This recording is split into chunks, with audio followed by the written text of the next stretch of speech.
Et c'est parti. Donc, bonjour à toutes et à tous et bienvenue à cette causerie, à ce webinaire en format interactif qui va mélanger des apports pédagogiques, culturels et également qui va vous laisser de la place à l'échange et au partage. Nous sommes réunis ce matin pour parler d'un sujet qui est celui des liens qui existent entre la responsabilité sociétale des entreprises et la qualité de la vie et des conditions de travail. Alors, un sujet qui intéresse des puristes. Alors, je vous félicite d'être présents ce matin avec moi et avec nous, parce que Dieu sait que ces deux acronymes ne sont pas forcément très sexy. On se demande souvent ce qu'ils recouvrent et on a vraiment du mal à faire le lien entre RSE et QVT. Ce n'est pas faute d'essayer. Pour votre défense et pour ma défense, la clarification des liens entre la RSE et la QVT n'existe pas dans la littérature. C'est-à-dire que si vous allez sur Google ou vous faites des recherches académiques sur le sujet, très peu de choses ont été écrites sur les liens existants et ces liens abscons qui nous amènent à nous interroger. Souvent, nous, ce qu'on voit sur le terrain, ce sont des responsables RSE qui disent « Mais moi, il va falloir que je me mette à faire une démarche QVT et je ne fais pas de QVT. » Ou alors des personnes qui sont en charge de la qualité de vie au travail et qui vont regretter que dans l'entreprise, il n'y ait pas de démarche RSE qui existe et qui soit entamée. Alors, on est ensemble pour 1h30. Ce que je vous propose, c'est d'ouvrir la caméra autant que possible par rapport à votre bande passante et par rapport à votre plaisir à montrer votre visage. La visio est enregistrée, donc je ne peux pas vous garantir de confidentialité. Mais en tout cas, pour mon besoin d'inclusion et mon plaisir d'animation, c'est toujours plus agréable d'avoir des visages en face de moi. Donc, je vous remercie d'avoir les micros coupés. Je vois que vous êtes des très bons élèves, vous commencez à avoir l'habitude. Alors, très rapidement, ce webinaire va être animé par moi, donc Emmanuelle Bessès, qui représente une entreprise qui s'appelle Wunjo. Pour autant, j'interviens pour le compte de Clubhouse France, qui est une structure associative présente sur l'ensemble du territoire et qui est considérée comme une initiative particulièrement innovante et exemplaire en matière d'inclusion. C'est la raison pour laquelle, dans le cadre de la semaine série, qui est une semaine qui vise à mettre en valeur des acteurs et des organisations qui sont actives et donc exemplaires en matière de responsabilité et d'inclusion, Clubhouse France a candidaté et a confié à Wunjo la possibilité d'animer ce cycle de webinaires. Le premier a eu lieu hier sur la prévention et l'intégration des personnes souffrant de troubles psychiques au travail. Et à partir de maintenant jusqu'à demain après-midi, un cycle de 4 webinaires orientés sur les sujets de qualité de vie au travail. Donc, je représente Wunjo. Nous sommes une entreprise qui existe depuis 19 ans maintenant. Nous sommes des spécialistes de la qualité de vie au travail et avons une mission extrêmement noble, celle d'humaniser, de concourir à humaniser la vie au travail et de faciliter les coopérations professionnelles. Alors, avant de commencer, je vais arrêter mon partage et je vais vous proposer de lever la main ou de mettre un petit pouce si vous travaillez dans une entreprise qui est en démarche RSE. Allez-y, c'est à vous. Petit pouce à la caméra ou avec les outils de facilitation en bas. OK. Deuxième question. Merci pour le 3e pouce. Deuxième question. Est-ce que vous travaillez dans une entreprise qui est en démarche QVT ?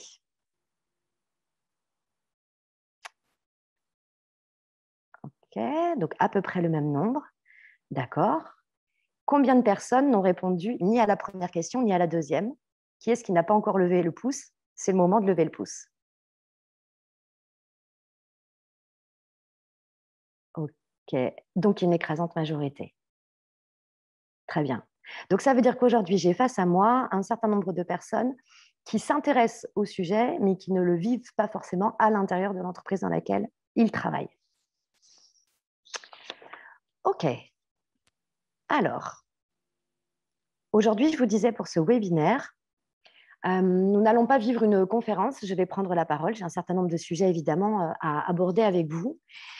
Et je dois vous dire avant de commencer que ma prise de parole est quelque part un peu courageuse, puisque je vais oser vous dire ce que je pense des liens entre la RSE et la qualité de vie au travail. Et je dois vous dire avant de commencer que, évidemment, ma prise de parole n'engage que moi, ma vision bien particulière du sujet. Mais avant d'écouter ma propre prise de parole et mes propres points de vue. Je vais vous proposer que vous échangiez entre vous. Je vous ai dit que c'était une causerie bien plus qu'un webinaire. Donc, je vais vous proposer de vous mettre en atelier pour la première partie de notre webinaire, l'illustration des liens entre RSE et qualité de vie au travail. Dans un deuxième temps, on explicitera vraiment ce qu'est la QVT pour que vous puissiez comprendre parfois enfin ce que ça signifie. Et on finira notre séquence par une petite 15-20 minutes sur la fin pour parler des responsabilités individuelles et collectives en matière de RSE et de QVT. Alors, pour commencer, j'aimerais qu'on décrypte les liens entre RSE et QVT et j'aimerais faire appel au groupe. Donc, je vais tout simplement, dans un instant, vous basculer en sous-groupes aléatoires, donc diviser les participants pour vous permettre d'échanger, de partager vos visions, vos représentations de ce que sont la RSE et la QVT, des points communs, des points de divergence et des liens qui peuvent exister entre elles. Je vais vous laisser 5 minutes dans ces groupes et je vous rappellerai ensuite pour que nous puissions partager nos représentations. Alors, c'est parti. Je vous divise en groupes. À tout de suite. Et re-bienvenue à tout le monde. Nous revoici en grand groupe.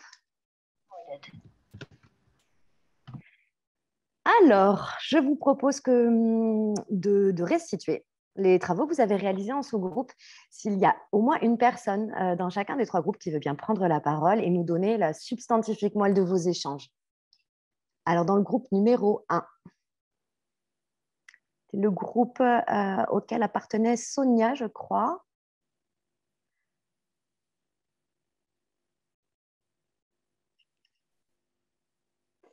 On était plus sur une discussion, en fait. Voilà, chacun partageait quelque part son expérience en quelques minutes, mais on a terminé sur cette notion de.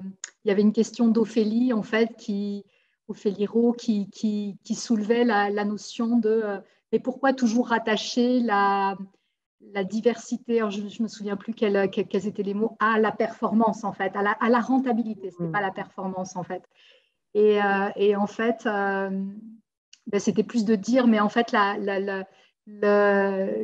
de l'entreprise, c'est quand même la performance, quelque part. Mais de quoi on parle en termes de performance et en fait, comment on la nourrit. Voilà. Ouais, très intéressant. Voilà. On oppose souvent performance et humanité. Et effectivement, tout l'objet de la RSE est d'arriver à concilier ces différentes sphères. Ok, super intéressant.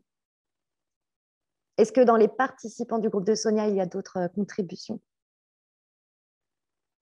sur des points de vue très affirmés ou au contraire des interrogations? Non, pas particulièrement. D'accord. Dans le second groupe? Alors, c'est nous, je crois. C'est la salle 2, c'est ça? Salle 2. Alors, du coup, donc on s'est dit que j'allais synthétiser un petit peu les différentes contributions. Donc, il y a eu, en fait, l'idée unanime, c'est que RSE et QVT vont ensemble, vont de pair, que c'est lié. Simplement, les questions en fait qu'il y a eu, c'est la question du cadre réglementaire, puisque Frédéric soulignait que la définition de la RSE allait au-delà du cadre réglementaire et demandait est-ce que la QVT ne s'inscrit que dans le cadre réglementaire. Et puis la deuxième question qui se posait aussi, qui s'est posée pour Maryse, c'est que en fait Maryse est DRH est engagée dans une démarche RSE. Et donc, pour elle, la QVT rentre dans la RSE, c'est une des composantes de la RSE. Et en fait, elle a été surprise, enfin, j'espère, Maryse, que je ne trahis pas tes propos, par le fait que l'AFNOR, la certification AFNOR, a exclu finalement la QVT de la RSE. Et du coup, ça pose problème aussi dans l'audit que fait l'AFNOR, puisque Maryse ne peut pas finalement valoriser ses actions QVT, si j'ai bien restitué. Super restitution, merci d'avoir été porte-parole. Maryse, quand on parlera de l'ISO 26000 tout à l'heure, je vous laisserai vraiment prendre la parole, puisque je pense que vous avez une longueur d'avance sur un certain nombre d'entre nous. Ok, super. Mais évidemment, il y a les liens avec les certifications, les organismes certificateurs, leur façon de voir le sujet. Merci. Dans le groupe numéro 3, Oui, je vais prendre la parole du coup sur le groupe numéro 3. Alors, on a passé un petit peu de temps à se présenter, on a fait un petit tour de table. Donc, du coup, le sujet, on n'a peut-être pas eu l'occasion de l'aborder dans son entièreté, mais voilà, on a bien entendu, on est tous unanimes pour dire qu'il existe un lien évident entre RSE et QVT. Du fait que aussi la RSE touche à la fois à la santé et à la sécurité au travail. Après, si je peux laisser mes collègues aussi s'exprimer un peu plus, mes collègues du groupe 3. Je ne sais pas si quelqu'un veut prendre la parole sur le sujet. Oui, bonjour, c'est Françoise. Moi, j'ai contribué à ce groupe et ce que je trouve, c'est qu'il y a un lien évident dans l'entreprise, mais par extension, il y a un lien évident avec la QVT d'autres parties prenantes à l'extérieur. Dans la mesure où, si on considère par exemple la RSE au sens large avec l'environnement, l'impact de l'activité d'une organisation sur l'environnement, donc il peut y avoir par extension, puis même sur les prestataires, qualité de vie au travail des prestataires, etc. Voilà. Ce qu'on peut appeler les parties prenantes externes de l'entreprise. Externes, exactement. Voilà, exactement. Mais je veux dire en amont et en aval. Ouais. Ok, super intéressant. Il n'y a pas de mauvaise réponse. Il y a beaucoup d'interrogations. C'est un sujet qui n'est pas évident. C'est un sujet, je vous disais tout à l'heure, vous êtes courageux d'être là. C'est un sujet presque, j'ai envie de dire, intellectuel. C'est le sujet qu'on aborde ce matin. Celui de la conceptualisation finalement et de l'opérationnalisation de ces deux acronymes, de ces deux démarches, de ces deux façons d'engager les choses. Donc, je m'apprête à faire un exercice pas simple qui est celui de vous livrer ma vision. Alors, quand je dis qu'il n'est pas simple, c'est que, encore une fois, je ne détiens pas la vérité.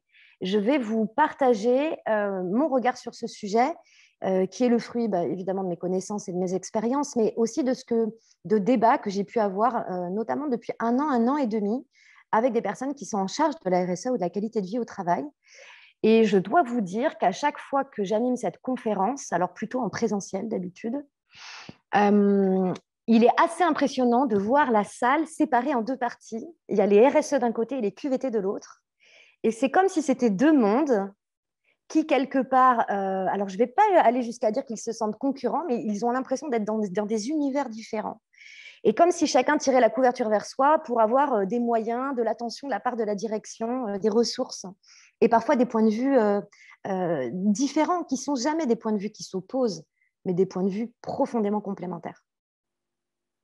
Alors, je vais repartager le support pour que vous puissiez visualiser mes slides. Ok, je vais vous proposer qu'on parte de la définition de la RSE. Je fais partie de celles et ceux qui ont une vraie conscience écologique et environnementale. Je trouve ça absolument extraordinaire et Dieu sait que c'est nécessaire et obligatoire maintenant pour l'entreprise d'intégrer ce qu'on va appeler des préoccupations environnementales, ce qui est vraiment l'une des grandes parties des engagements qui sont attendus de la part des entreprises qui sont en démarche RSE. Donc, clairement, oui, bravo, encore, ce n'est pas encore assez. Oui, faisons des actions sur le volet environnemental. Mais force est de constater que lorsqu'on feuillette des rapports RSE, quand on discute avec des responsables RSE, on se rend compte que l'écrasante majorité des actions qui sont inscrites et qui sont mises en place tournent autour du sujet écologique et environnemental. Or, si on en ramène à la définition primaire de la RSE, on est bien sur une démarche d'intégration volontaire de préoccupations sociales et environnementales. Donc déjà, on entend, ne serait-ce que par un constat de terrain, que sur, j'ai envie de dire, les deux cerveaux, le cerveau environnemental et le cerveau social, sur ces deux sphères, sur ces deux dimensions que l'entreprise responsable doit investir, aujourd'hui, une écrasante majorité porte sur les enjeux environnementaux.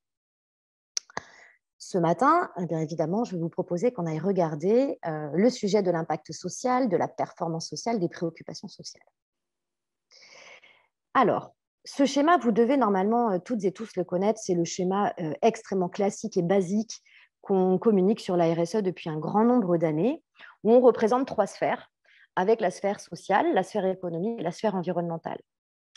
On part du principe qu'une entreprise responsable qui est engagée dans une démarche de RSE, qui imagine des actions et qui déploie des actions, doit les déployer de manière à pouvoir respecter et ses engagements économiques, et ses engagements sociaux, et ses engagements environnementaux.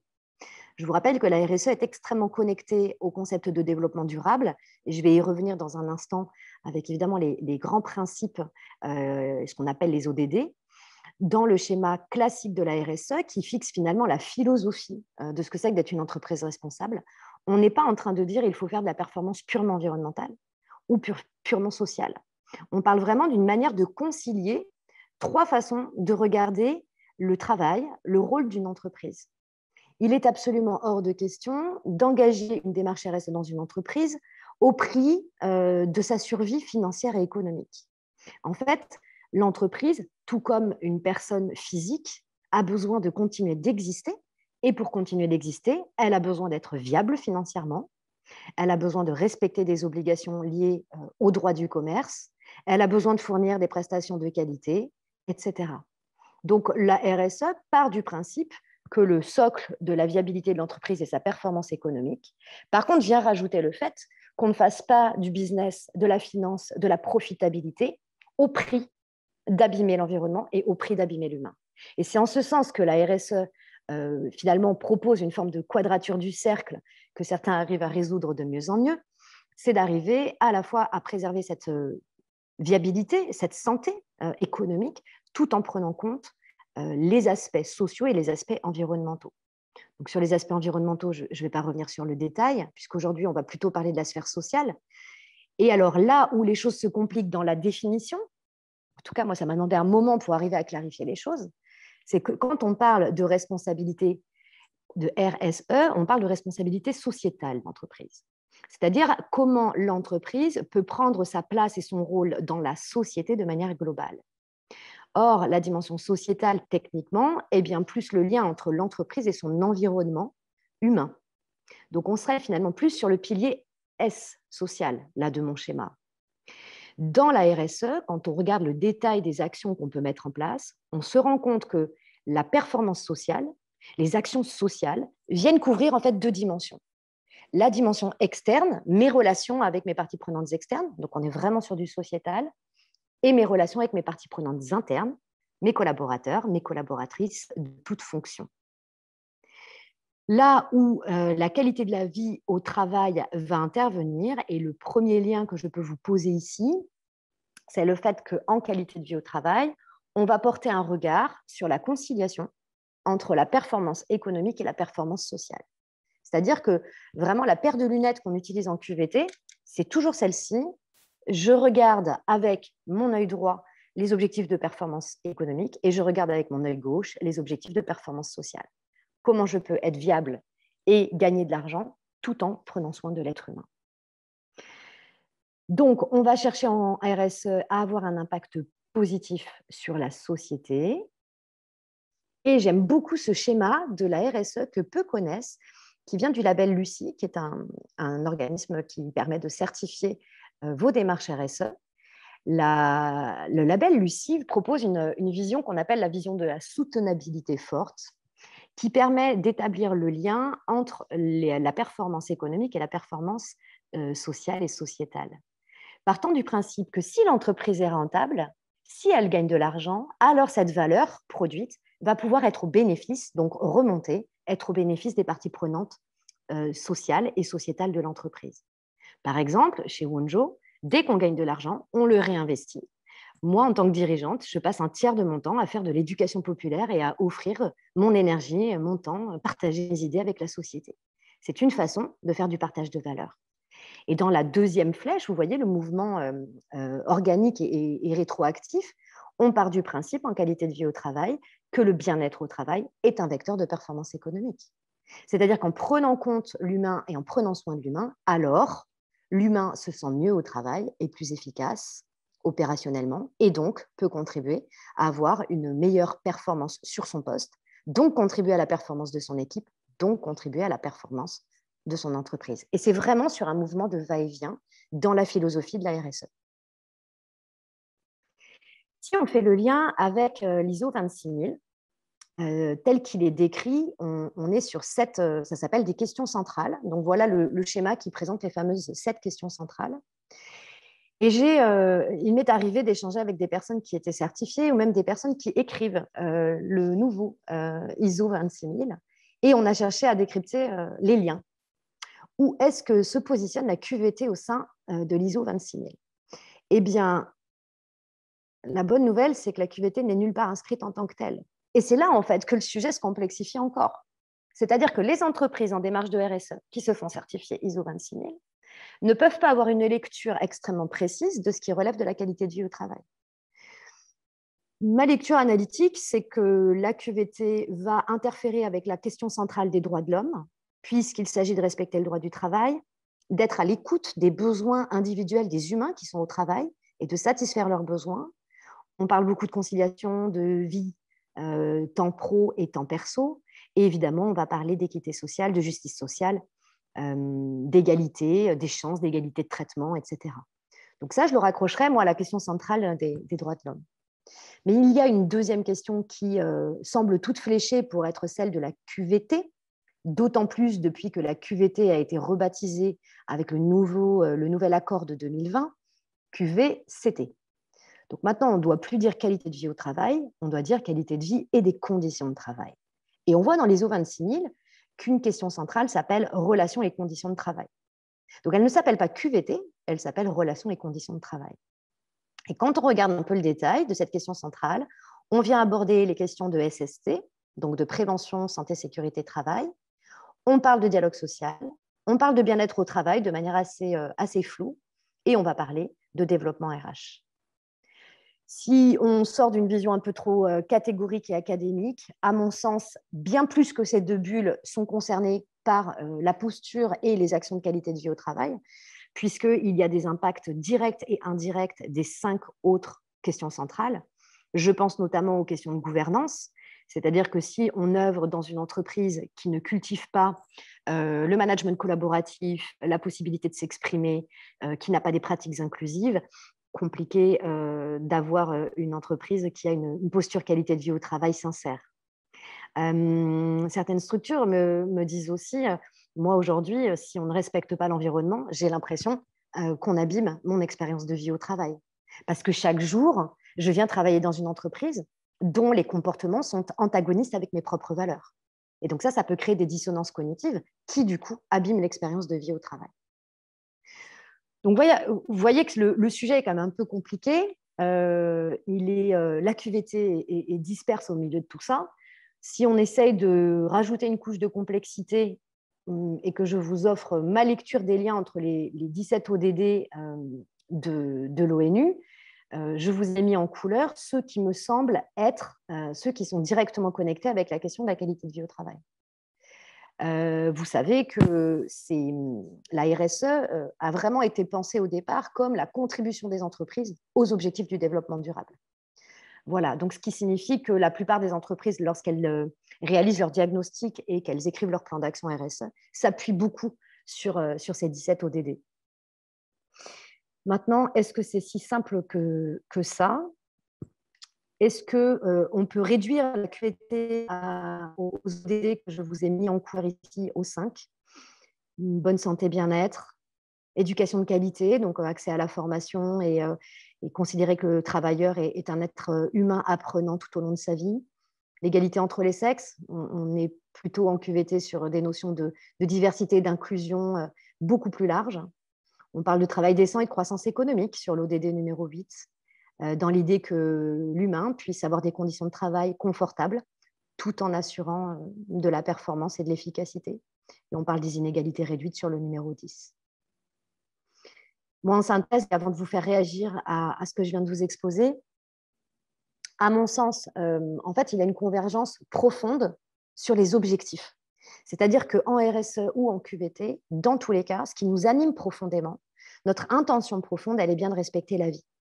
De faire en sorte que l'activité professionnelle, que l'activité de nos entreprises soit la moins impactante possible d'un point de vue négatif sur l'environnement à l'extérieur, l'environnement social, l'environnement, la planète, mais également que l'entreprise prenne soin de ce que moi je vais appeler les internalités. Les internalités, c'est-à-dire la façon d'être en relation et de fonctionner au quotidien avec les parties prenantes internes. Pour moi, une stratégie RSE est complètement renforcée par une démarche QVT. Et pour moi, une démarche QVT nourrit une démarche RSE. Donc, quand j'entends certaines personnes qui me disent, voilà, notre entreprise est en démarche RSE, il faut que je me mette à faire de la QVT, je doute qu'il n'y ait rien qui soit fait. D'ailleurs, petite parenthèse, une entreprise qui ne ferait pas du tout de QVT, ça n'existe pas, puisque sinon, ça voudrait dire que les collaborateurs et les collaboratrices sont tous profondément malheureux au travail, non épanouis et à deux doigts de démissionner. Évidemment, QVT, nous, la question qu'on va se poser, c'est bien d'être une entreprise responsable avec ses fournisseurs. C'est bien d'être une entreprise responsable qui prend soin de son impact carbone et réduit ses externalités environnementales négatives.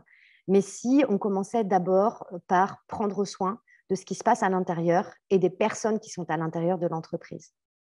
Vous savez, c'est un peu comme le slogan d'Actimel à l'époque, où on disait « ce qui est bon à l'intérieur se voit à l'extérieur ». En QVT, nous, le regard qu'on va porter, c'est vraiment sur le regard en interne, sur la façon dont les parties prenantes internes vivent le travail. Je vous rappellerai pour finir sur l'environnement réglementaire que notre ANI fondateur, nous en QVT, qui est l'ANI de 2013, fixe clairement la qualité de vie au travail comme un élément constitutif de la RSE. Donc, c'est écrit dans les textes. Et que depuis la loi Pacte, qui date de 2019, la RSE, la QVT, pardon, est clairement inscrite comme étant, et ça lui offre une reconnaissance en fait, de son intérêt social. La loi Pacte dit clairement que la QVT est un objectif à atteindre pour chaque entreprise. Voilà pour mon petit exposé. Est-ce que j'ai fâché quelqu'un? Ok. Est-ce que vous voulez bien ouvrir mon micro et vous exprimer et me dire, bon, Emmanuel, tu m'as complètement embrouillé, ou au contraire, c'est beaucoup plus clair, ou poser des questions? C'est à vous.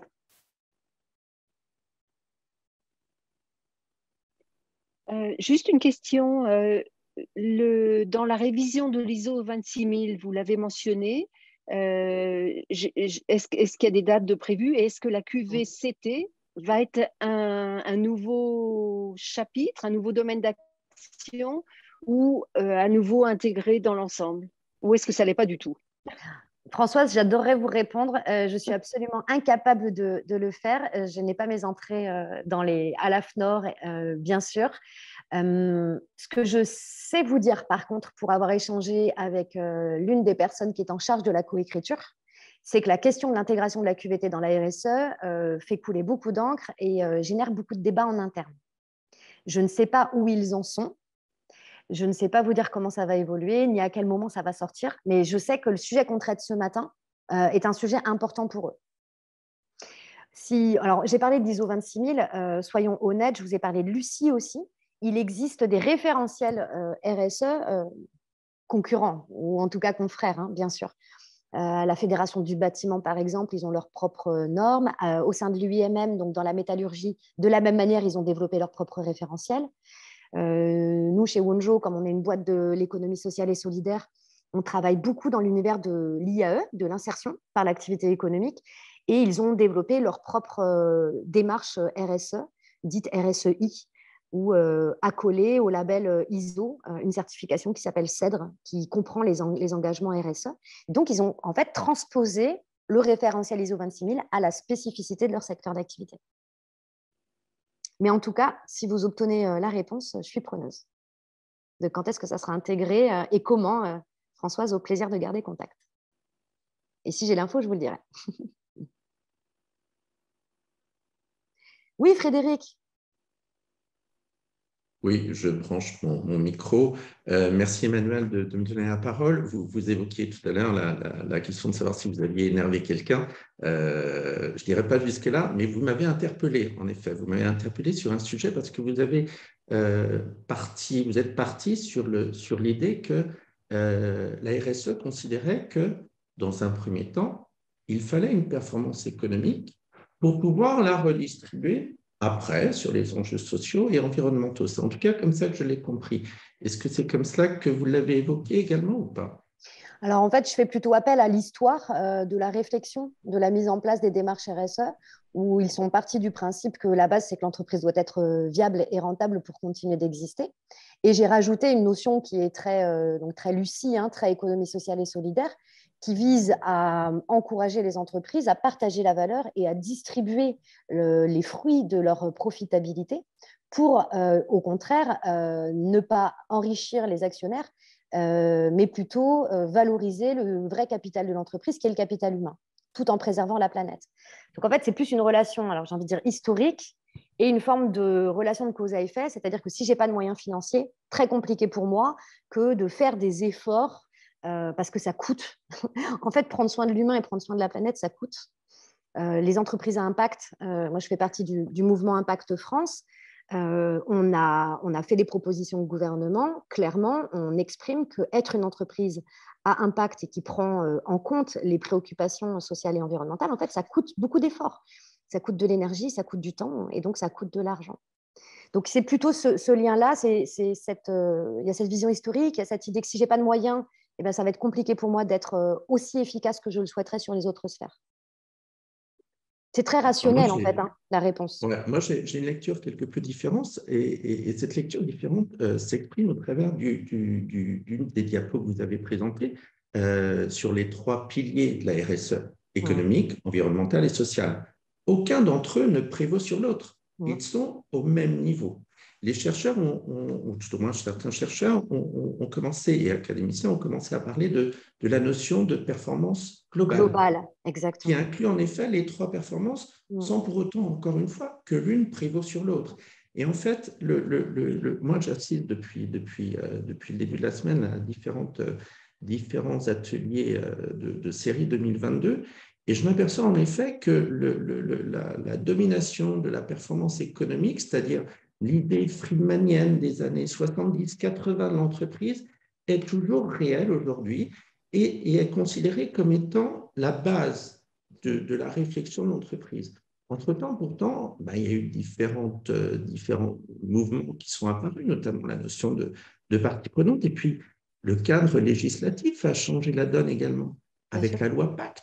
La loi Pacte, avec son article 1833, précise le fait que l'entreprise doit agir dans sa dimension et dans son environnement social et environnemental. Donc, moi, j'entends le fait qu'a priori, l'aspect économique est toujours aussi important, mais ce dont je m'étonne, c'est qu'il n'est même pas remis en cause, a priori. Même au travers des lois qui existent, notamment la loi Pacte. Moi, je suis très en phase avec ce que vous venez de dire, hein, Frédéric. Je suis complètement alignée avec votre idée. En fait, le constat sur le terrain, c'est celui de cette prépondérance de l'enjeu en fait, économique et financier des entreprises. Il y a de nombreuses études qui prouvent maintenant, qui ont vraiment fait la démonstration, et c'est ce que Lucie présente dans la flèche ascendante, qui font la démonstration que prendre soin de son impact social, de son humanité, génère de la performance économique. Il y a une étude encore très, très récente de l'année dernière du Boston Consulting Group qui fait même la démonstration qu'un environnement inclusif génère de la performance, de l'innovation, de la créativité et un sentiment de bien-être et une magnifique santé. En fait, ce qui est terrible, Frédéric, c'est qu'on est obligé de faire des études scientifiques, sociologiques pour arriver à faire la démonstration de ce qu'on pourrait appeler du bon sens. C'est que prendre soin de l'humain, ça correspond, ça peut atteindre cet objectif premier que vont avoir majoritairement les gouvernances d'entreprise. Une dernière remarque par rapport à cela, et j'arrêterai avec mes remarques, je m'inscris en faux par rapport à ça. L'objet d'une démarche inclusive ne peut pas se limiter à une performance dans un second niveau, à une performance économique. Les cabinets de conseil mettent en avant la notion de performance économique. L'inclusion sert à la performance économique pour la créativité, etc. etc.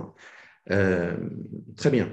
La réalité montre que l'inclusion, c'est complexe. L'inclusion, pour pouvoir l'envisager dans un retour sur investissement, et ça c'est horrible d'employer ce mot-là, dans une notion de temporalité un peu plus grande. Et puis en disant cela, on oublie la notion de redevabilité de l'entreprise. L'entreprise n'a pas comme seul et unique but la performance économique.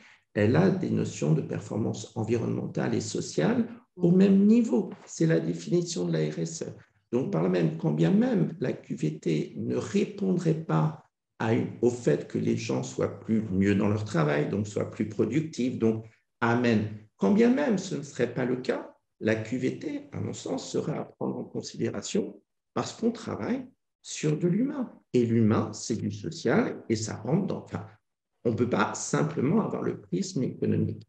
Mais quand je dis on, c'est la société tout entière. réglementation le prévoit. Voilà, j'arrête avec mes commentaires.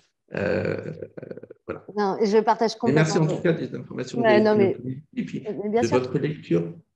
De votre lecture sur l'évidence corrélation qui existe entre la QVT, QVCT et puis la RSE. Ça va de soi, c'est imbriqué, c'est lié, c'est normal. Je pense que toutes les personnes qui sont connectées à la visio ce matin partagent votre point de vue de l'entreprise humaniste, vue comme une organisation qui réunit des personnes qui ont des talents, des compétences, des envies, des aspirations et qui ont envie de se réaliser au travail et de réaliser une mission commune ensemble et qui n'ont surtout pas envie de s'y faire mal ni d'abîmer en fait à l'extérieur. Ouais. En fait, je pense que je pense qu'on est alignés. C'est peut-être une façon de présenter les choses. Il est vrai que aujourd'hui, ceux qui ont le pouvoir sont les gouvernances d'entreprise et qu'il s'agit d'aller toujours convaincre en haut pour arriver à insuffler une dynamique et à engager et mettre des moyens. Et donc, la RSE, elle ne dit absolument pas qu'une sphère prédomine sur l'autre. Bien au contraire, elle est justement dans cette rencontre centrale des trois performances. Et hop, pardon, j'admets quelqu'un. On est vraiment sur cette notion dite de performance globale qui avait été instaurée il y a une quinzaine d'années maintenant par le CJD, le Centre des jeunes dirigeants, qu'on peut appeler aussi la performance durable. Est-ce qu'il y a quelqu'un d'autre ou d'autres personnes qui veulent pouvoir contribuer, donner leur point de vue? Eh bien, moi, je n'appelle pas ça une performance, personnellement. On appelle ça plutôt des responsabilités.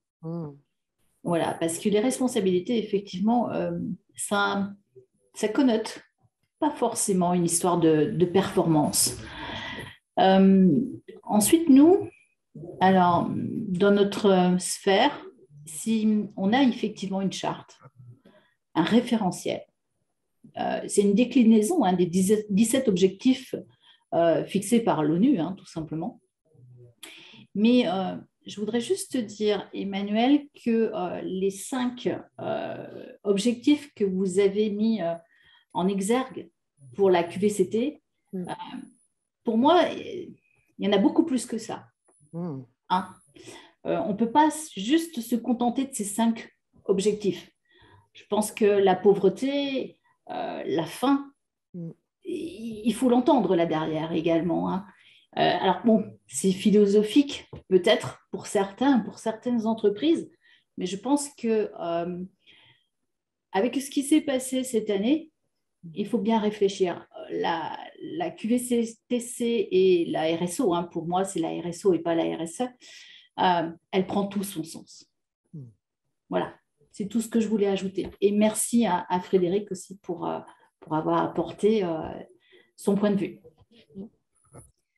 Merci pour votre intervention. Et il est vrai qu'il y a aussi sur ce plan, dans les mots qu'on emploie en fait. On parle de responsabilité sociétale d'entreprise.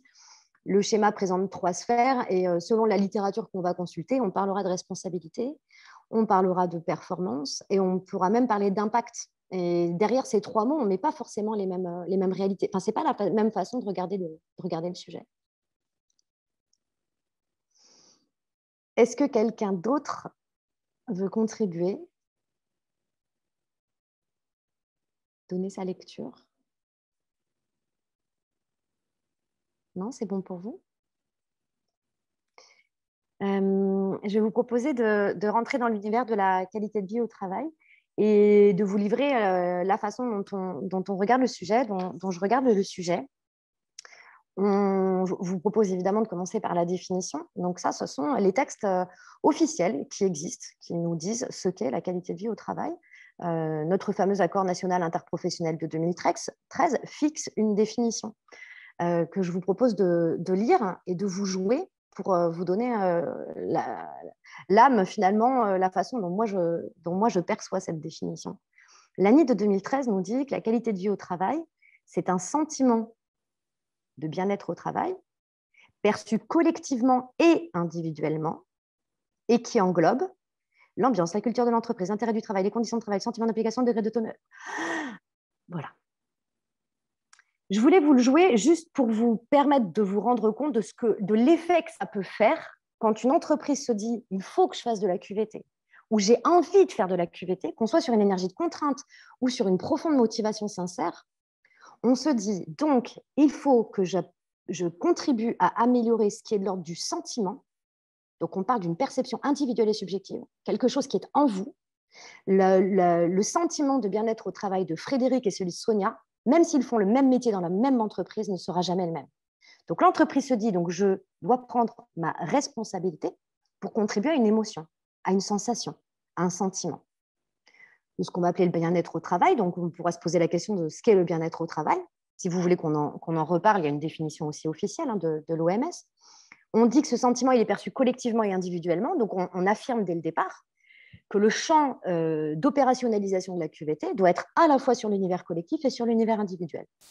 Donc, quand on entend des démarches QVT qui ne portent que sur l'amélioration des conditions de travail et des facteurs collectifs de travail, alors on oublie de traiter les situations individuelles. Et à contrario, lorsqu'on est dans une logique d'hyper-individualisation de la gestion des ressources humaines, on peut oublier qu'il y a aussi des facteurs contextuels, environnementaux, généraux, collectifs qui ont un impact sur la façon dont individuellement on vit le travail. Et toute cette liste que je vous ai mise en italique et en gris, qui me semble très intéressante, qui me semble incomplète, étrangement structurée, et qui correspond à un niveau de maturité en France qu'on avait en 2013 sur le sujet. En 2020, on a un nouvel accord qui sort, qui donc rebaptise la QVT en QVCT, qualité de vie et des conditions de travail.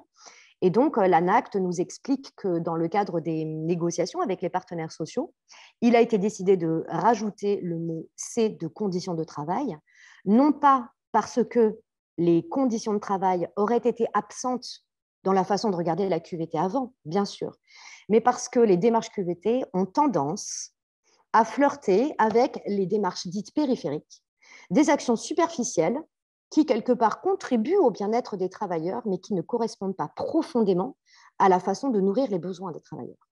Je vous ai mis le visuel du baby-foot. Donc, l'ANACT et les partenaires sociaux disent un bar à smoothie, c'est chouette, un corner gourmand, c'est chouette, des massages le midi, c'est chouette, mais en QVCT, on ne va pas adresser que le volant bien-être corporel. On ne va pas être que sur des mesures qui portent à faire du travail un lieu fun et un lieu de loisir. On doit adresser des vraies questions centrales, qui sont des questions d'organisation, qui sont des questions de conditions de travail. Conditions, encore une fois, collectives et perçues de manière individuelle.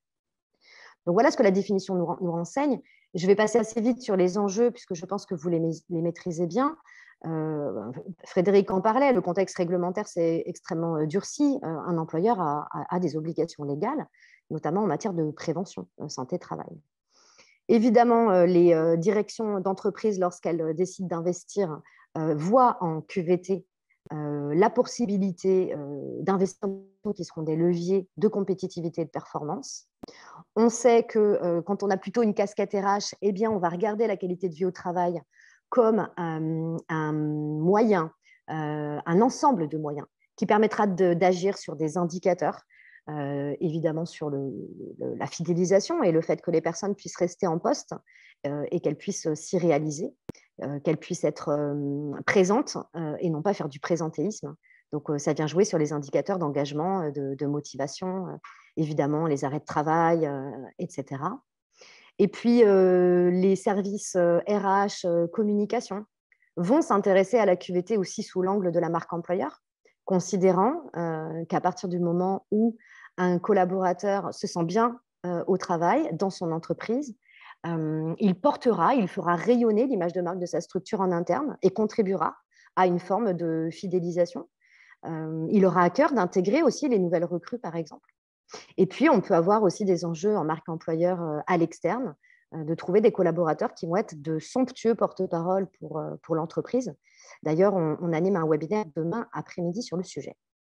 Et puis, il y a, et Dieu sait que c'est quand même ce qui nous fait vibrer le plus, une vraie volonté qui a toujours été présente, hein, mais qui est en train de se réaffirmer ou de prendre davantage de place dans le paysage économique, qui est une forte volonté d'humanisme et d'humanisation de la vie au travail, qui ne veut plus considérer que le travail soit souffrance, qui veut considérer que le travail, c'est la santé, comme le disaient nos grands-parents, que le travail contribue à se réaliser, à nous épanouir, à nous dépasser, à nous permettre d'avoir une place dans la société, une forme de reconnaissance et contribue à améliorer notre estime de nous-mêmes.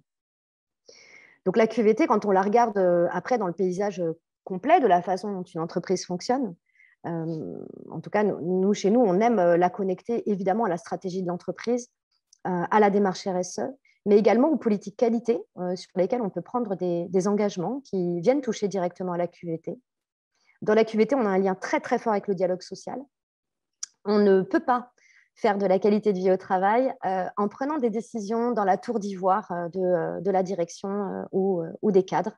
La qualité de vie au travail, c'est la qualité de vie des travailleurs et des travailleuses. Ils sont les premiers sachants sur leur expérience de vie au travail. Donc, il s'agit absolument de libérer la parole et de donner la possibilité à ces parties prenantes internes de s'exprimer, d'agir et de contribuer pour améliorer leur situation et prendre soin de celle de leurs collègues. Évidemment, en QVT, on est connecté à tout le volet santé-sécurité au travail, prévention des risques, documents uniques, etc. Et à des aspects profondément culturels, puisqu'on voit que certaines entreprises ont cette fibre et ces valeurs humanistes qui les amènent à chercher à structurer ou à valoriser des choses qu'ils font déjà et qui leur donnent envie de faire mieux. Des patrons, on en a régulièrement, qui nous disent « Les gens ne se sentent pas bien chez moi, je vois que j'ai des départs et pourtant j'ai l'impression de tout faire pour que ça se passe bien. » Et donc, il y a cette ouverture d'esprit maintenant parce qu'il y a dans les valeurs de l'entreprise une forte volonté de l'humilité, une forte volonté de se remettre en question et d'être meilleur chaque jour. Donc voilà pour les enjeux et la place de la QVT dans l'écosystème interne. Frédéric, est-ce que vous voulez intervenir? Il y a la main qui est levée. Non, c'est bon. Je voudrais rappeler quelque chose. Souvent, quand les entreprises pensent QVT, ils pensent bien-être au travail, donc ils pensent cet état de plénitude et de santé que l'être humain ressent. Et bien sûr, en qualité de vie au travail, on prend soin du vécu, de l'expérience, du ressenti de chaque travailleur et de chaque travailleuse. Mais on ne vient pas au travail juste pour être bien. On vient au travail pour travailler. Et ça, c'est un élément qui est très, très important, qu'on oublie beaucoup dans l'univers des spécialistes de la qualité de vie au travail. C'est on oublie de porter notre regard sur le fait que la QVT a pour objectif de permettre aussi aux travailleurs d'être efficaces. Et c'est pour ça que les questions d'organisation, typiquement, et de conditions de travail, par exemple, je sais pas, l'équipement matériel du travail, les horaires, sont partie prenante des démarches de QVT. Quand on se sent bien, on est plus efficace. Quand on est efficace, on se sent mieux. Et il y a vraiment un cercle vertueux entre ces deux dimensions. Aucun travailleur, le matin, ne part en se disant « Tiens, aujourd'hui, je vais tout faire pour être inefficace. » Ça n'existe pas. Même le pire syndicaliste, eh bien sûr que non. Qu'il soit syndicaliste, employeur ou salarié, il est un être humain qui a envie chaque soir de rentrer chez lui en étant fier de son travail. Tout être humain a envie d'être efficace et tout être humain a envie de préserver sa santé. Et tout l'objet de la qualité de vie au travail, c'est de permettre aux travailleurs et aux travailleuses à la fois de se sentir bien et de bien faire leur travail, de leur donner ces moyens-là. Donc, si on regarde très concrètement après comment ça peut se dérouler, comment on peut le réfléchir, le diagnostiquer, comment on peut écrire un plan d'action, il faut entendre que, comme la définition le propose, on a 2 niveaux à traiter en qualité de vie au travail. Puisqu'on va prendre soin de la qualité de l'expérience qu'ils vivent et de la qualité du travail qu'ils réalisent, individuellement et collectivement, alors on va traiter une dimension collective et une dimension individuelle. En dimension collective, on appellera ça concilier performance sociale et performance économique. Au niveau individuel, on dira prendre soin du bien-être de l'individu et de son efficacité ou de sa performance opérationnelle. Donc, en dimension collective, les textes nous disent qu'une démarche QVT regroupe les actions qui permettent à la fois d'améliorer les conditions de travail et la performance globale des entreprises. Donc, on dit bien performance globale. Et donc, ça veut dire que sur le champ collectif, une entreprise qui est en démarche QVT, qui a une posture QVT, qui vraiment a cette philosophie de cette conciliation, doit systématiquement se poser la question, lorsqu'elle prend une décision, de concilier ces deux performances. Est-ce que j'ouvre une usine en Tunisie? Quels sont les impacts derrière, sociaux, pour les parties prenantes internes et pour les parties prenantes sociétales? Donc, je prends toujours la décision quand j'augmente mes prix ou quand je lance un plan social, quelle que soit la décision que l'entreprise prend, la philosophie QVT oblige à avoir cette paire de lunettes doubles, un verre très rationnel et un verre beaucoup plus affectif. Je ne mets pas en danger ma santé financière. Je suis prêt à faire des concessions sur ma marge, par exemple ma rentabilité, mais en tout cas, je ne prends aucune décision qui soit auprès de l'humain. Et sur la dimension individuelle, la démarche qualité de vie au travail va chercher à générer pour chacun des individus qui œuvrent au sein de cette entreprise eh bien, un maximum d'émotions positives et donc une perception positive de son travail, considérant encore une fois que l'être humain au travail, ce n'est pas une machine, c'est quelqu'un qui a un cerveau, qui a un cœur, qui a un corps et qui ne doit ni s'abîmer, ni voir les ailes qu'il a dans le dos empêcher de s'épanouir et de se déployer. Donc, quand on est dans une entreprise qui a une culture qualité de vie au travail, eh bien, elle nous amène à prendre des décisions systématiquement quand le sujet concerné est un individu, toujours se demander est-ce que je suis bien en train de concilier son bien-être au travail et son efficacité opérationnelle. Voilà, c'est ça la quadrature du cercle que l'ANACT nous propose de traiter avec ces 6 champs d'action qui sont une façon de lire la QVT et de traiter les sujets collectifs et individuels. On rappellera juste, et j'en finirai là avant qu'on puisse échanger, sur le fait que dans la perception positive qu'un travailleur a de son expérience de vie au travail, donc la perception individuelle de la QVT, elle est la somme de 3 facteurs. D'abord de son contenu du travail, ensuite des conditions dans lesquelles il exerce son travail, et la 3e dimension, c'est sa capacité à s'exprimer sur ce qu'il vit et à agir sur ce qu'il vit. La vraie philosophie qualité de vie au travail veut qu'on prenne soin du contenu du travail et des conditions dans lesquelles on l'exerce, mais aussi qu'on ouvre enfin le droit à chaque individu de prendre la parole sur l'expérience qu'il fait, de contribuer à prendre soin de ce qui fonctionne, à améliorer ce qui ne fonctionne pas, et qu'on lui donne le pouvoir d'être davantage acteur de sa vie et acteur de la vie des personnes qui l'entourent. Et là où on peut voir des démarches QVT qui commencent à avoir quelques années, j'ai un exemple particulièrement en tête, une démarche QVT qui a déjà 6 ans, avec un plan d'action qui est très orienté autour du contenu du travail et des conditions de travail. Et les résultats ne sont pas extrêmement efficaces parce que dans la culture de l'entreprise, il y a des mots qui sont tabous. Par exemple, c'est une entreprise dans laquelle on n'a pas le droit de dire le mot stress. Et oui, ça existe en 2022. Compliqué d'inviter chacun à prendre soin de lui et à prendre soin de son entourage professionnel si on n'autorise pas la liberté d'expression et si on ne fait pas confiance pour agir. Voilà ce que j'avais envie de vous partager. Encore une fois, c'est mon regard, ma lecture des définitions et de la façon dont nous, en tout cas dans mon cabinet chez Wonjo, on œuvre. Et donc, je vous propose sur les minutes qui nous restent d'échanger autour de ça. Est-ce qu'il y a encore une fois des choses qui vous ont intéressé, interpellé, avec lesquelles vous n'êtes pas d'accord, des nouveaux avis? On est là pour fabriquer cette littérature qui manque sur ces sujets.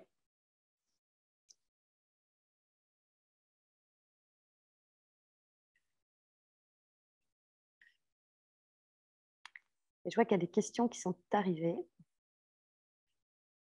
Comment mettons un indicateur sur un sentiment? Julie, elle est super chouette, votre question. Est-ce que vous voulez bien ouvrir le micro pour nous expliquer? Non, mais c'était un peu ironique la manière dont je l'avais soulevé, même si je remercie Frédéric.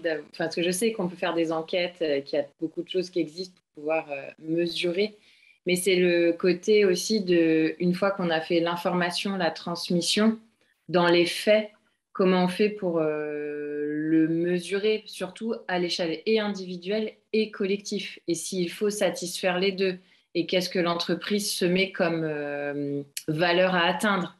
Parce que oui, dans l'idéal, 100%, mais déjà, rien que d'un point de vue humain, vous partez en vacances, enfin c'est très basique ce que je veux dire, mais vous partez en vacances en groupe avec des amis, avec plusieurs familles et tout. Dans le global, les vacances, elles peuvent être géniales, mais si on mesure chaque jour tout ce qui se passe et tout, si c'est du sentiment, ça fluctue. C'est le propre de l'être humain, en fait. Donc, c'était plus ironique, ma question, de mettre des textes de loi très précis, c'est bien, mais peut-être voir, c'est pour ça que moi je trouve ça très bien, par exemple, que dans QVT, le C a été rajouté parce qu'il y a quand même derrière la vraie question de la condition de travail et de l'exercice du travail. J'ai assisté à une conférence hyper intéressante sur le bien-être au travail, faire du sport, etc. Mais pour moi, la conférence, par exemple, était pour une niche de métier genre CSP+, en bureau, où on était là dans le débat, il faut leur mettre des boules à la place d'un siège et tout. Honnêtement, alors je reprends un peu l'exemple de l'hôpital, mais après, avant, je travaillais sur chantier, donc plus pour des métiers plus difficiles. Là, on n'en est pas là. Là, c'est avoir un casier chacun, des sanitaires accessibles, enfin, des choses qui peuvent paraître évidentes et qui sont déjà là dans des... Je veux dire, quand on travaille au bureau, on a tous des toilettes, on a un confort plus. Enfin voilà, moi c'est toujours ça c'est le grand écart par rapport aux entreprises qui se permettent de se poser des questions et qui peuvent le faire par rapport à des entreprises où déjà, si on pouvait atteindre le niveau bas, qui est un peu le SST, enfin santé, sécurité. Exercice des conditions, de donner les moyens, j'ai mon cahier, mon stylo, c'est pas des trucs de chez moi. Enfin, voilà, c'est toujours un peu ce que je trouve compliqué. Donc, c'était très ironique. Voilà. Oui, c'est chouette. Et après, derrière l'ironie, ça part toujours d'une réalité. Et Julie, clairement, on parlait tout à l'heure du regard énormément posé sur la performance économique versus les autres, là où elle devrait être considérée de manière égalitaire. Quand vous posez la question d'évaluation, vous êtes, même si c'est par ironie, c'est juste complètement révélateur du monde dans lequel on vit, où on veut tout calculer. On veut tout évaluer, on veut tout chiffrer, on veut tout mesurer.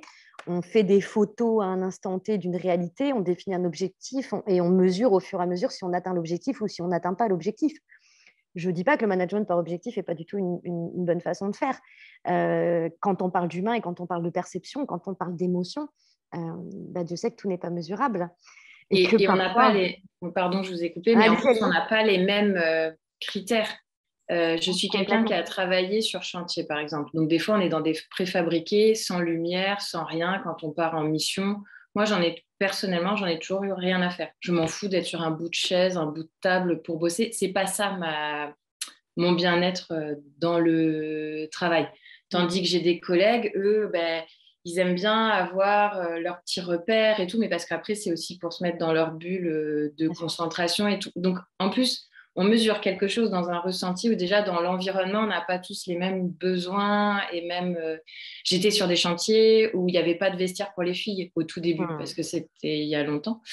Et maintenant, il y a... Et comme j'étais avec ça ne m'a pas posé de problème, mais par contre, je peux comprendre que ça pose problème. Donc, du coup... Déjà, je trouve que quand on fait le basique du bon sens, en fait, aujourd'hui, je trouve qu'on parle beaucoup de choses. C'est comme quand on dit, dans ma valeur de l'entreprise, j'ai la bienveillance. Bah oui, tous les matins, je dis bonjour à mes collaborateurs. Mais en fait, ça, on l'apprend à un enfant de 4 ans de rentrer dans une pièce et de dire bonjour aux gens. C'est ça que je trouve très compliqué. Moi, je pense qu'on est entre des gens où on est complètement d'accord sur tout ce qu'il faut faire, mais je ne sais pas si les gens qui ne sont pas d'accord, comme les boss de Gwendoline, où elle se disait comment moi je peux justement atteindre mon codir, mon comex pour leur expliquer que c'est important, alors qu'en fait ça devrait perler de... même si c'est le bas qui justement influe par ses volontés, par exemple on fait du bénévolat, moi personnellement je fais beaucoup de bénévolat, donc c'est ça aussi qui m'anime, c'est le fait de comment, je trouve quelle est la solution pour que l'évidence soit mise en place en fait. Il y a beaucoup de Là, on choses. est un peu entre soi, quoi. Ouais, Enfin, entre oui, soi. oui, mais c'est sûr, c'est sûr. C'est comme à l'époque, quand on allait à une conférence de Pierre Rabhi, on était entre fans de Pierre Rabhi. Enfin, c'est toujours le même sujet. Et en fait, charge à nous d'être, et je pense qu'on le fait déjà, d'être des ambassadeurs de la bonne parole et notamment du bon sens. Quand je disais tout à l'heure, mais voilà, on fait des études pour arriver à faire la démonstration que quand on se sent bien, on est plus efficace. Mais enfin, on est dans un monde un peu fou quand même qui nous oblige à tout rationaliser, mesurer et évaluer. Je vais répondre à 3 choses dans votre prise de parole et encore une fois, c'est que mon regard sur cette nécessité d'évaluer et de mesurer là, ce réflexe très rationnel. Encore une fois, pourquoi pas? Je pense qu'il faut arriver à dissocier dans les démarches QVT les indicateurs collectifs et les indicateurs individuels. Et aujourd'hui, et c'est pour ça que je fais aussi cette prise de parole ce matin et que j'essaie de vous clarifier la qualité de vie au travail, c'est qu'on a tendance à, encore une fois, porter un regard uniquement sur les facteurs collectifs. Et encore une fois, ils sont importants, il n'y a aucun problème. Mais c'est les facteurs collectifs et les facteurs individuels. Mesurer des facteurs collectifs, il y a des choses qui sont très basiques et rationnelles, qui peuvent des indicateurs RH qui viennent d'un système d'information, dans une boîte un peu structurée. Bon. Des indicateurs individuels, c'est beaucoup plus compliqué. Et parfois, faire l'effort de mesure du sentiment de bien-être d'une personne représenterait un effort gigantesque et comporterait un tel nombre de biais qu'au final, la démarche, elle est même un non-sens. C'est au collaborateur et à la collaboratrice de savoir en fait comment il va. Personne ne peut être à l'intérieur de lui et faire cet effort d'évaluation individuelle. On peut faciliter le questionnement, on peut permettre aux collaborateurs de s'interroger sur les déterminants de leur bien-être au travail, mais en aucun cas, ça ne doit remonter comme un indicateur collectif. Il faut absolument respecter les singularités de chacun. Et donc, j'en viens à la question, au point que vous avez évoqué, qui est absolument, pour moi, absolument central, c'est que 2 travailleurs n'ont pas la même recette du bien-être au travail. Voilà. Et quand on a intégré ça, mais quand on le croit profondément, qu'on l'a ressenti dans notre chair, on ne peut décemment plus mettre en place des actions de qualité de vie au travail qui soient pour tout le monde. Parce qu'on sait que si Julie, elle s'en fiche d'avoir un fauteuil confortable, peut-être que Bernadette, pour elle, c'est absolument indispensable.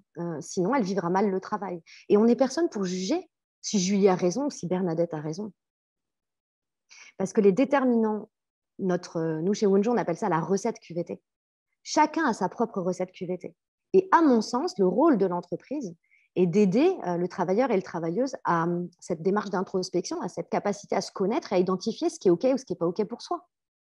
Par contre, en aucun cas, l'entreprise ne peut se suppléer à ce diagnostic, ne peut rentrer dans la vie et dans la tête des gens, et l'entreprise doit bien se garder de présupposer des besoins des individus au travail, voire même d'essayer de résoudre des problèmes qu'elle fantasme en fait, qu'elle imagine ou qu'elle croit voir.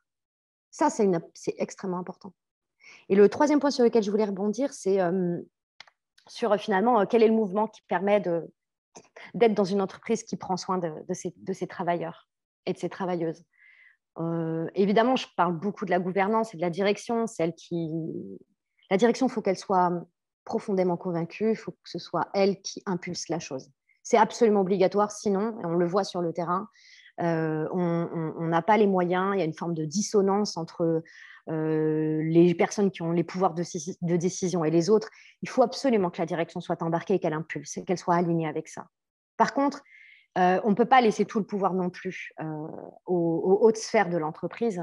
Les CSE, rappelons-le, si vous regardez exactement ce que c'est qu'un comité social d'entreprise, regardez, il y a bien social dans le terme. Anciennement CHSCT, avec la fusion et la nouvelle réforme qui a eu lieu, le rôle d'un CSE, donc si je reprends l'image d'Épinal, de la pyramide, les instances représentatives du personnel en CSE ont pour mission de prendre soin des conditions de travail et de l'expérience de vie des travailleurs. Donc, le dialogue social intègre profondément ce qu'on va appeler une démarche bottom-up, c'est-à-dire que c'est le terrain et ces instances qui vont permettre de contribuer à définir les actions qui sont efficaces et pertinentes, et rencontrées par une démarche top-down d'une direction qui est prête à entendre, à mettre des moyens. Et c'est le dialogue et la rencontre entre ces 2 dimensions-là, cette bipolarité qui doit fabriquer une démarche efficace. Ni l'un, ni l'autre, c'est ensemble. En QVT, on est beaucoup sur le « et », vraiment beaucoup sur le « et ».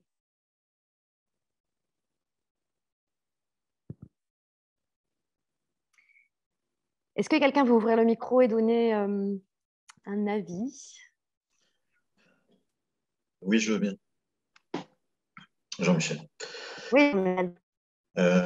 Juste pour rebondir sur les CSE, puisque effectivement, je ne sais pas quel est le niveau d'acculturation je dirais, des représentants. Oui, vous avez dit tout à l'heure syndicalistes, on va dire syndicats ou représentants du personnel par rapport à la QVT, puisque QVT, c'est pas. Ou c'était, je ne sais plus. Ouais, c'était. Parce que bien souvent, on est encore sur des schémas qui sont très anciens. Ça va être le salaire, ça va être des choses pas basiques parce que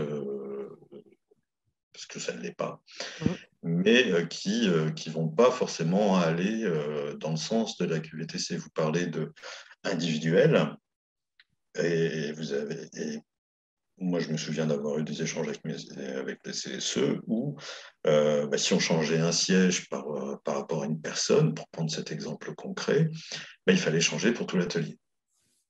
Parce que ce n'était pas juste, parce qu'il fallait de l'équité. En fait, il n'y a pas d'éducation, en fait. Aujourd'hui, je pense qu'effectivement, la réussite, c'est quand la base remonte et que la direction est en capacité d'entendre et a les moyens aussi de mettre en œuvre des choses d'un point de vue financier, mais pas que, culturel aussi.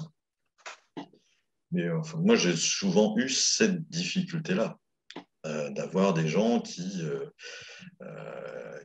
prônaient des valeurs d'équité, c'est pour tout le monde pareil, etc., alors qu'on voulait effectivement améliorer des postes de travail pour les rendre plus efficients pour la personne qui l'occupait, pour que ce soit moins fatigant, plus voilà. Et du coup, il fallait faire pareil pour tout le monde, alors qu'on ne traite pas un poste de travail d'une personne qui fait 1m50 comme une personne qui fait 1m90. Ouais, c'est toute la différence entre égalité et équité, d'ailleurs. Oui, j'ai utilisé le petit schéma avec les 3 caisses, mais... Oui, c'est ça. Oui, c'était exactement ça que j'avais en tête, où on met l'enfant, le monsieur derrière un mur et on leur donne la même caisse pour voir, je sais pas, le feu d'artifice qui est derrière. Et en fait, l'enfant ne verra quand même pas le feu d'artifice. Tout à fait. Quand je dis l'enfant, c'est mon image dans ma tête. Mais, mais je dirais aussi qu'il faut aussi que ce soit les QVT, les RSE, les politiques handicap, il faut que tout ça sorte à un moment donné des placards, quoi, parce que j'ai travaillé avec des acheteurs, honnêtement, la RSE, c'était une fois par an un document à renvoyer en disant vous faites bien le tri de vos papiers, de vos déchets, de vos trucs et de vos bazars. Et comme ils négociaient les prix, ils négociaient un prix. Quelque part, le fait de prendre soin de mes salariés, je ne vais pas dire qu'ils s'en moquent, mais son boulot d'acheteur, c'est d'acheter au meilleur prix. Et je pense qu'il y a beaucoup d'échelons dans les entreprises et de gens qui ne sont pas convaincus de la chose parce que pas éduqués, parce que peut-être pas concernés. Vous savez, c'est comme le handicap, on veut tous bien accueillir une personne en situation de handicap, mais dans l'équipe du copain, pas dans la sienne. Moi, à chaque fois, je fais ce parallèle parce que j'ai toujours eu des expériences. Alors, j'ai eu des fois des acheteurs super positifs et qui entendaient, qui étaient dans des notions de partenariat. Et j'ai aussi rencontré plus d'acheteurs qui étaient entre guillemets de l'ancienne école, comme mes syndicalistes de l'ancienne école, et qui n'étaient pas du tout dans des démarches collaboratives, constructives. Voilà, c'était tout. Je pense qu'on est en phase avec vous. Il y avait une question dans le chat à propos du salaire ou une remarque. Je n'ai pas retenu de qui l'avait écrit. J'aimerais bien qu'on parle de ce sujet. C'est toujours un sujet qui fâche. Ah c'est Frédéric. Toujours un sujet qui fâche. Oui, Frédéric. Oui, donc auquel cas, oui, ma question, je vais y revenir tout à l'heure. Je voulais juste revenir par rapport à ce que disait Jean-Michel. Jean-Michel s'étonnait de la vieille école de certains acheteurs ou syndicalistes, bon, peu importe. Je dirais qu'en fait, c'est surtout enfin peut-être pas systématiquement, mais il y a peut-être également, ou peut-être faut-il considérer plutôt les objectifs qui sont donnés à ces acheteurs. Je ne pense pas que la responsabilité sociale d'entreprise doive reposer sur des individus.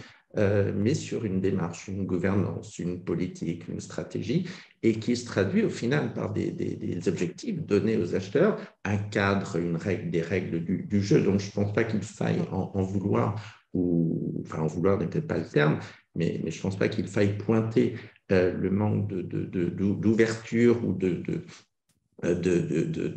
wokisme peut-être des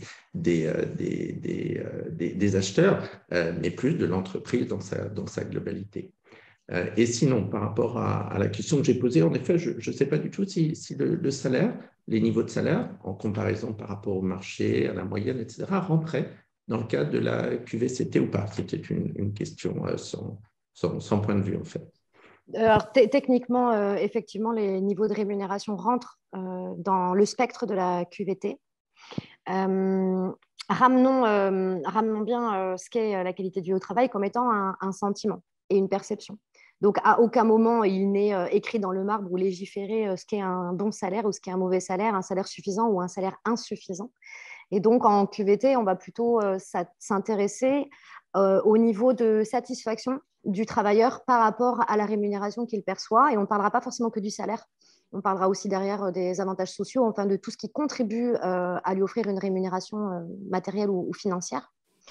Ce qu'on sait, ce qu'on voit dans les résultats des enquêtes QVT, avec toute la raison gardée qu'il faut bien avoir quand on lit des enquêtes, supposant qu'elles disent la vérité et que les gens ont été honnêtes, c'est que à une augmentation de rémunération, ce que les enquêtes et ce que les études prouvent, c'est qu'une augmentation de rémunération pour satisfaire un collaborateur ou une collaboratrice qui déclarerait que son sentiment de bien-être est altéré par un salaire perçu comme insuffisant, n'est efficace qu'un mois.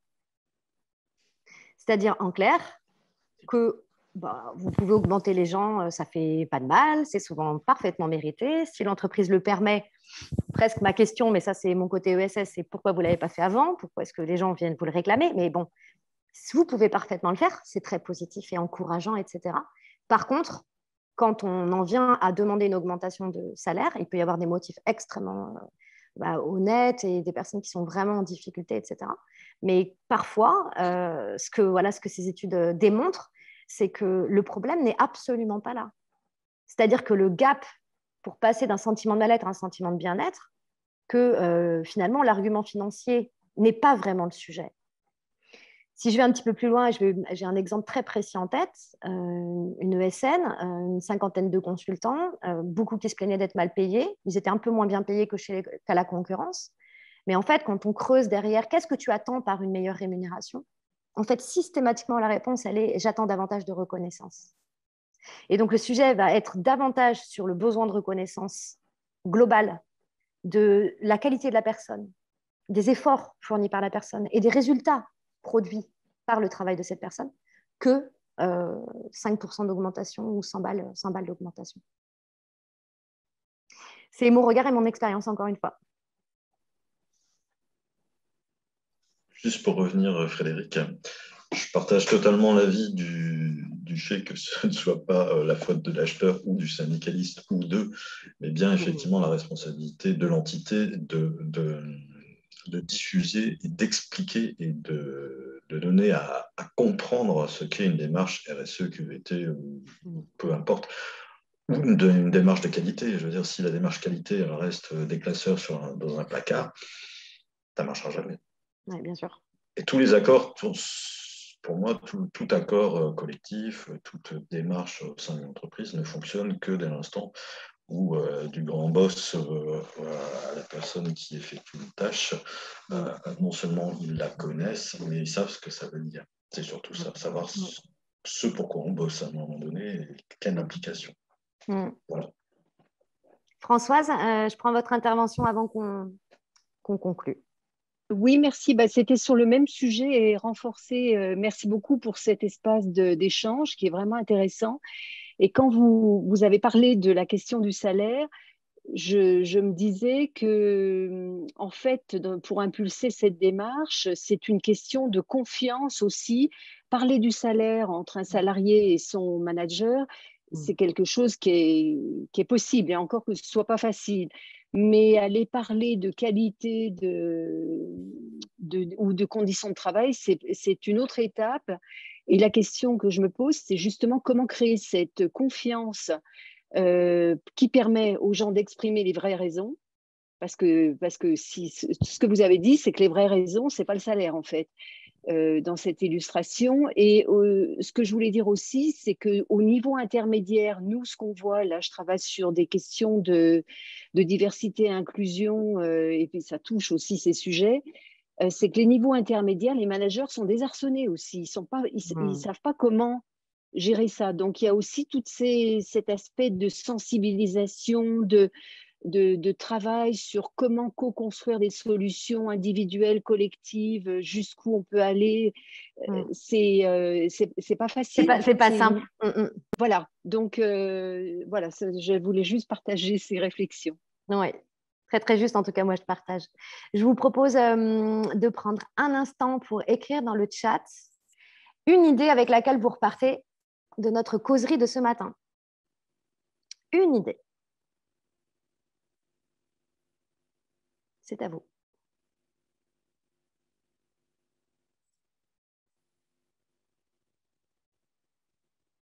Julie, c'est l'idée avec laquelle vous repartez? Je ne suis pas toute seule. Chouette. Et non, il y a une grande famille, il y a une belle communauté de personnes qui ont un regard humaniste sur le travail et responsable.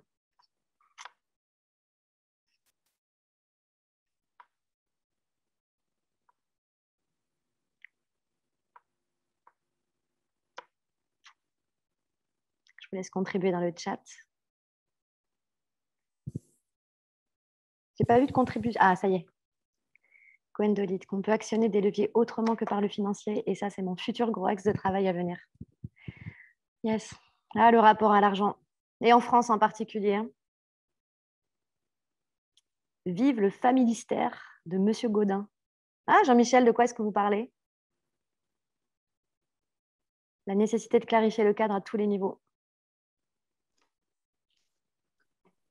Le familistère, c'est M. Gaudin qui faisait les cheminées et les poêles, qui avait créé, d'ailleurs, si vous tapez familistère, c'est à Guise, vous verrez, il prenait soin de ses ouvriers en mettant appartements, crèches, chauffage, etc. Merci pour la référence.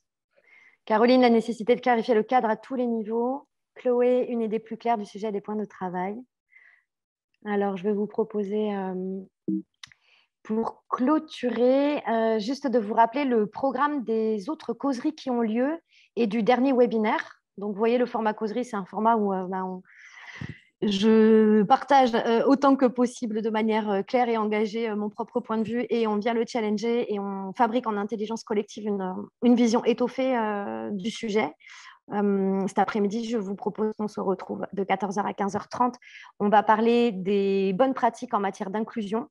On va tenter de faire la distinction entre diversité et inclusion et de définir ce que c'est qu'une entreprise inclusive avec un temps de partage autour des pratiques inclusives sur le volet du recrutement, de l'intégration, du maintien en emploi positif, bien sûr, mais aussi avec les parties prenantes externes.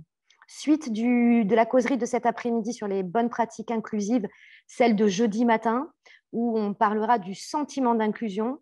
Et là, celles et ceux qui sont fanas de développement personnel, de psychologie et de compréhension des déterminants individuels du bien-être au travail, eh bien, écoutez, on va s'en donner à cœur joie, puisqu'on parlera de ce sentiment très, très intime que chacun d'entre nous a, de ce sentiment, de cette capacité à se sentir faire partie d'un groupe, se sentir à sa place, se sentir apprécié en tant que personne et pour ce qu'on produit. Et puis demain après-midi, on sera sur un sujet plus RH, marque employeur, et on échangera sur des bonnes pratiques en matière de programme ambassadeur, c'est-à-dire notre capacité à embarquer nos collaborateurs et nos collaboratrices pour faire rayonner l'image de marque de nos entreprises, à la fois en interne et en externe. Je clôture par un appel à volontariat. vendredi, de 14h à 15h30, nous animons avec Sandrine Chacun, qui est ma co-animatrice sur les autres causeries. Elle ne pouvait pas être là ce matin et elle s'en excuse. Nous animons vendredi un webinaire de clôture où chacune de nos interventions est retranscrite, et non pas par nous, mais par un ou des participants de nos ateliers. Donc, si vous avez de la disponibilité vendredi en début d'après-midi, si vous avez envie de pouvoir partager ce que vous avez retenu, ce qui vous a interpellé, alors vous êtes bienvenus à ce webinaire vendredi à 14h30. Voilà, mesdames et messieurs, 12h01, respect du timing assez correct. Je vous remercie pour votre participation. La vidéo donc, vous sera transmise ainsi que le PowerPoint donc, cet après-midi ou demain matin maximum. Nous regretterons de ne pas avoir eu toutes les personnes qui n'étaient pas là, mais mon mot de la fin, ça sera les personnes qui étaient là étaient les bonnes personnes. Merci à vous et bonne app.